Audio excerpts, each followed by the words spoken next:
دوپامین چیه؟ دوپامین یه ماده شیمیاییه که توی مغز تولید میشه. وقتی که این آزاد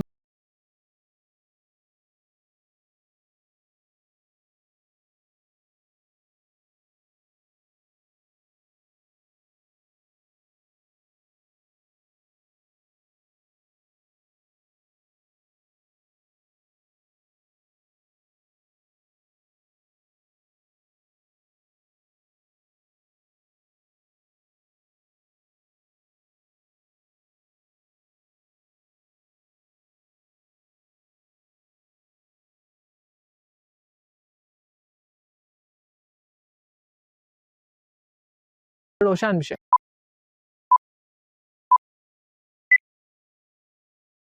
درود بر شما، امیدوارم حال دلتون خوب باشه و سریع کیف باشین.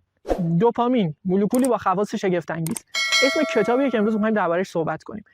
به راستش این کتابو من 1-2 سال پیش خوندم و استاد فیزیولوژیمون دکتر قاسمی این کتابو به من معرفی کرد یک بار دیگه و مصمم‌تر شدم. وقتی خب یه آدم حسابی اینقدر تایید می‌کنه این کتابو، قطعاً کتاب خوندنی هستش. ببین عنوان کتاب یه جوریه که وقتی تو قفسه یه کتابخونه می‌بینی اینو خیلی چنگی به دل نمیزنی، حس می‌کنی یه کتاب خشک علمیه که درباره زیست شناسی و شیمی و چه می‌دونم اینجور چیزاست.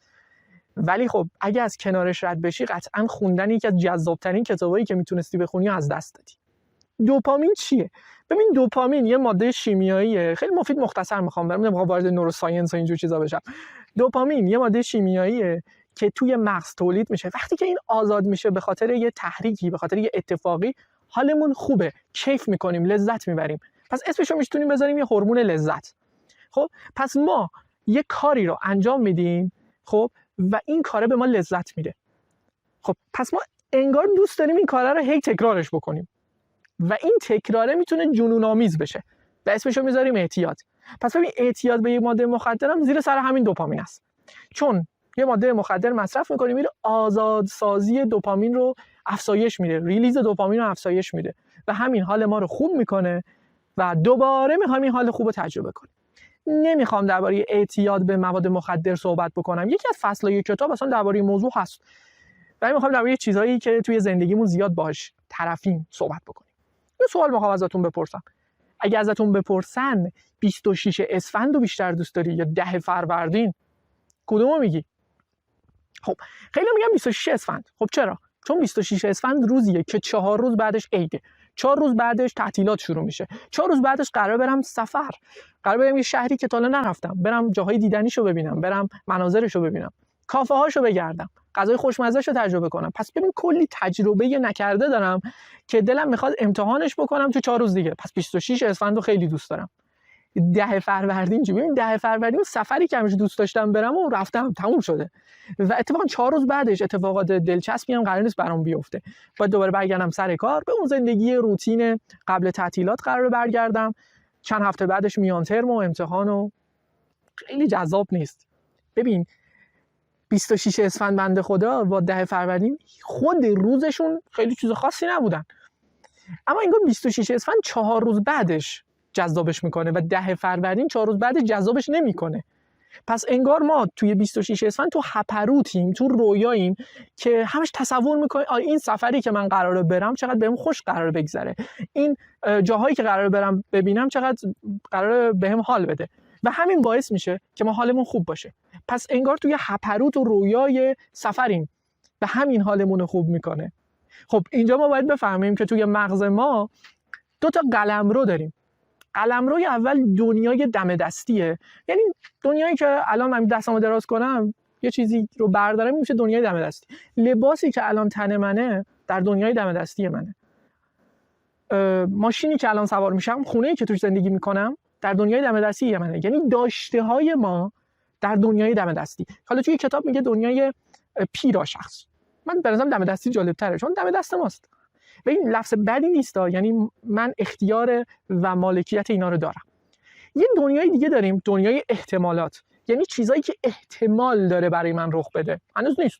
ماشینی که قراره بخرم، خونه‌ای که قراره توش زندگی کنم، آدمی که قراره باشه ازدواج کنم، اینا همش تو دنیای احتمالات ها، یعنی هیچ کدوم هنوز رخ نداده.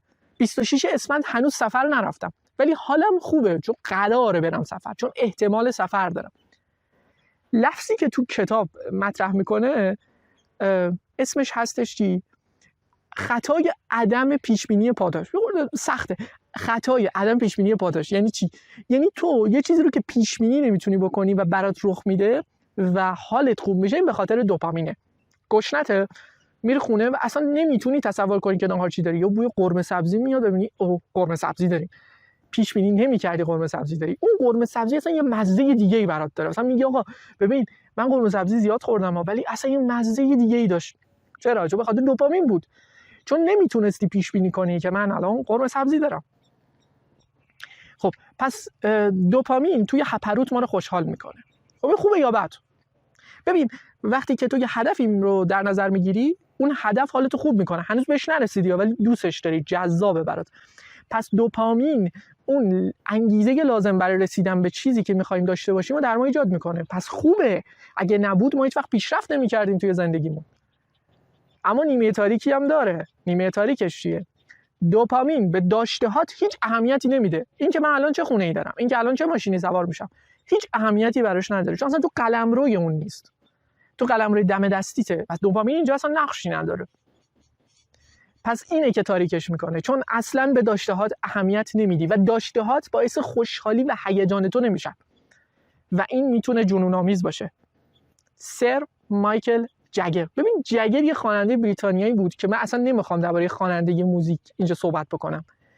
جگر آدمی بود که تو زندگی نامش میاد میگه من با 4000 خانوم ارتباط داشتم. 4000 تا. ماشاءالله. همتش برای زدن رکورد چنگیزخان مغول واقعا ستودنی بوده. و چیزی که جالبه جگر میگه ببین من همه این خانوما رو عاشقشون شده بودم. یعنی من مثلا یه خانمی تو کنسرت می‌دیدم یا تو خیابون عاشقش می‌شدم واقعا. اما فقط 10 روز دوام داشت. یعنی این عشقی که من به این خانم پیدا می‌کردم 10 روز دوام. بعد 10 روز یکی دیگه رو می‌آوردم. و 4000 بار این کار من تکرار کردم. خب چی بگیم واقعا عاشقش نشدیم، اون فقط یه هوس بوده. خب اصلا عشق چیه؟ وقتی واقعا جگر میگه نه واقعا عاشقشون میشدم ولی خب بعد 10 روز برام معمولی میشدن، بعد 10 روز هیچ اهمیتی برام نداشتن. خب عشق واقعی چیه؟ اصلا چه موقع ما میتونیم اسم یه احساس رو عشق بذاریم و چه موقع اون عشق صرفا یه هیجان دوپامینیه؟ ماجرا رو با یک داستان خیلی جذاب که تو کتاب مطرح شده شروع میکنیم. یه داستانی درباره سامانتا، شان و دمارکو که من وطنیش میکنم، اسمشو میذارم امیر و محمد و مهسا.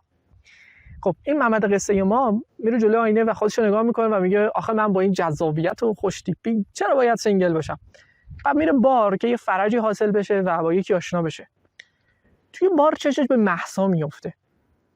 مهسا یه دختر یه گوشه نشسته و کفش ورزشی پاشه با لباس اسپورت و همین یه فوران دوپامینی در محمد ایجاد میکنه. یه هیجانی در محمد ایجاد میشه. چرا؟ چون آقا تو بار همه کفش پاشنه بلند و لباس مجلسی، مهسا با لباس ورزشی. خب یک چیز پیش بینی نشده، یه چیزی که اصلا انتظارش نداشتم. پس اینجا دوپامین قشنگ شروع میکنه به فعالیت. خب جذبشون میکنه و میرن با هم صحبت میکنن. بعد شروع که به صحبت میکنن میبینن چقدر اشتراکاتشون این دوتا زیاده. چون که درباره ورزش و باشگاه صحبت میکنن، یعنی وسط بار همه بزن و بکوب و برقص، این درباره جلو بازو و چه میدونم چند تا اسکات میزنی و چند تا پشت بازو میزنی و چی میخوری و چه مکملی مصرف میکنی، اینو دارن صحبت میکنن. و همین فوران دوپامینیه. چرا؟ چون اصلا تو انتظار نداشتی که با یکی آشنا بشی امشب که اینقدر عاشق باشگاه و ورزش و بدنسازی باشی مثل خودت. بعد شروع میکنن درباره موسیقی مورد علاقهشون صحبت میکنن. میگم موسیقی مورد علاقه تو چیه؟ من این خواننده رو دوست دارم. وای منم عاشق این همین خواننده‌ام. دوباره بوم، فوران دوپامینی. دوباره چه نوشیدنی دوست داری؟ من از این نوشیدنی خوشم میاد. وای منم عاشق همین نوشیدنیم. دوباره بوم، فوران دوپامینی. و این دوپامین یه کاری میکنه با اینا که وقتی این از پیش هم میرن، دوتاشون دلشون داره قنج میره، هیجان در وجودشون احساس میکنن و میگن عاشق شدیم، عاشق هم. و شروع میکنن به رویا پردازی، میرن تو عالم هپروت. یادته قلمرو اول چی بود؟ قلمرو اول مال دنیای دم دستی بود، اما اینا هیچ کدوم تو دنیای دم دستی هم نبودن. دوپامین تو دنیای فراشخصیه، دنیایی که اینا مال هم نیستن و میرن تو هپروت، میرن تو رویا. یعنی محمد داره تصور میکنه که اون موسیقی مورد علاقه‌شو گذاشته و داره با مهسا تو جاده چالوس مثلا اون خواننده مورد علاقه‌شون رو گوش میدن مهسا داره زندگی آیندهشو با محمد تصور میکنه و همه اینا انفجارهای دوپامینی ایجاد میکنه و این دوتا رو به هم جذب میکنه تا النکاح سنتی. این دوتا با هم ازدواج میکنن. اما بعد یه مدتی مثلا 1-2 سال مهسا و محمد حس میکنن بابا چرا هیچی مثل قبل نیست، چرا هیچ هیجانی نیست، چرا هیچ علاقه دیگه وجود نداره بین ما، چرا همه چی معمولی شده، چرا همه چی عادی شده، چرا اصلا دیگه برای هم دیگه جذاب نیستیم ماها. محمد که بیشتر باید بره سر کار، شکم آورده، مهسا دیگه اصلا حس خاصی به محمد نداره و همه چی براش تکراری شده و اصلا دیگه خبری از اون هیجان روزای اول نیست. مهسا میره کافه و امیر رو میبینه. امیر ماجرای ما اینجا وارد قصه میشه. امیر دوست پسر سابق مهساست. خب ببین اینا رو من خودم در نمیارم، قشنگ توی کتاب مطرح شد و خیلی هم جذاب میاد نقش دوپامین رو توی چیزایی که ما زیاد تو زندگیمون باهاش برخورد میکنیم توضیح میده. بعد همین که امیر رو میبینه یهو هیجان دوپامینی آغاز میشه. چرا؟ چون نمیتونستم پیش بینی کنم که من الان میرم کافه مثلا حالم بده، میخوام یه دونه قهوه بخورم، یهو دوست پسر سابقمو میبینم، اونم دوست پسر سابقی که چقدر خوشگل و خوشتیپ و جذاب شده. خب و همین پیش بینی نکردنه که این دوپامین رو در دل مهسا ایجاد میکنه. خب حالا مهسای قصه ما وقتی که با امیر شروع میکنه به صحبت، یهو این هیجانی که مدت‌ها بود تجربه نکرده بود رو در وجود خودش دوباره تجربه میکنه. وقتی از پیش امیر برمیگرده میبینه وای من چقدر احساس هیجان دارم، چقدر حالم یه جوریه، دلم اصلا قنج میره و همینجا چراغ خیانت هم داره روشن میشه و احتمال خیانت مهسا به محمد داره بالا میگیره. چرا؟ چون با محمد هیجانی تجربه نمیکرد. الان با دیدن امیر این هیجانه دوباره ایجاد شده، همون هیجانی که قبلا با محمد تجربه کرده بود. خب یه روز مهسای قصه ما تو خونه با مامانش داره صحبت میکنه. مامانش میگه راستی رابطت با محمد چطوره؟ میگه ای مامان عصبانی میشه، میگه آقا یعنی چی؟ تو با این و اون میری بعد یه مدت دوباره دلتون میزنه. خب اینجوری که نمیشه. چرا شما نمیتونید مثل بچه آدم زندگی کنید؟ چرا شما نمیتونید با یکی پایدار باشین؟ و این قضیه همینه. آیا واقعا میشه به یک عشق پایدار رسید؟ ببین اونا عاشق هم شده بودن، یعنی محمد و مهسا، اما خب عشق 2 سال بیشتر طول نکشید. پس اسم اونو نمیشه گذاشت عشق. اون یه فوران دوپامینیه، یک عشق سودایی. تو کتاب از لفظ سودا استفاده، عشق سودایی. میگه عشق سودایی نهایت 12 تا 18 ماه دوام داره. بعد 12 تا 18 ماه همه چی عادی میشه. تو هر چیزی که باید تجربه میکردی با اون آدم تجربه کردی دیگه، هیجانی نیست دیگه، چیز پیش بینی نشده ای نیست.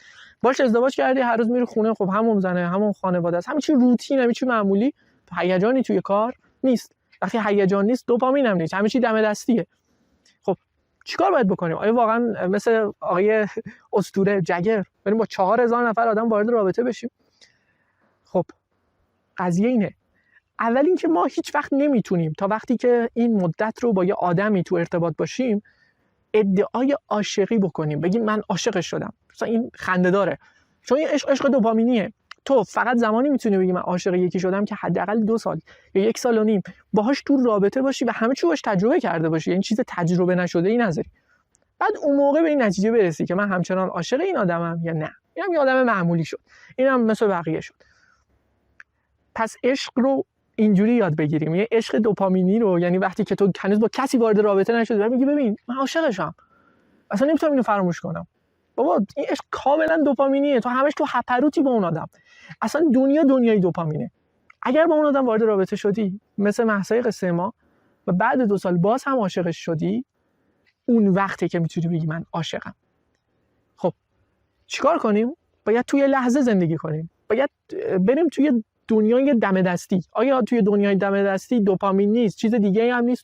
هست. اتفاقا توی دنیای دم دستی اکسیتوسین هست، وازوپرسین هست و سروتونین. اینا میتونه برای ما لذت بیاره، اینا میتونه باعث خوشحالی ما بشه.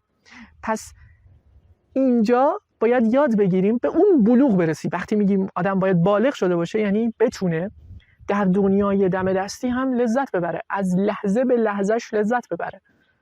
و اینجاست که تو میتونی بگی من عاشق شدم.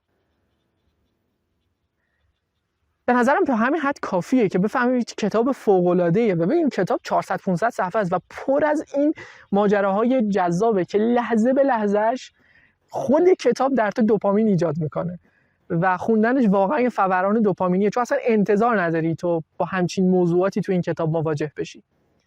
و تحلیل این کتاب هم اینجا به پایان میرسونم. اگر حس میکنی که بیشتر میخوای دربارش بدونی و ماجرای خیلی جذابتر اصلا توی مسائل دیگه و ببینی رد پای دوپامین کجاست، حتما کتاب رو تهیه کن و بخون.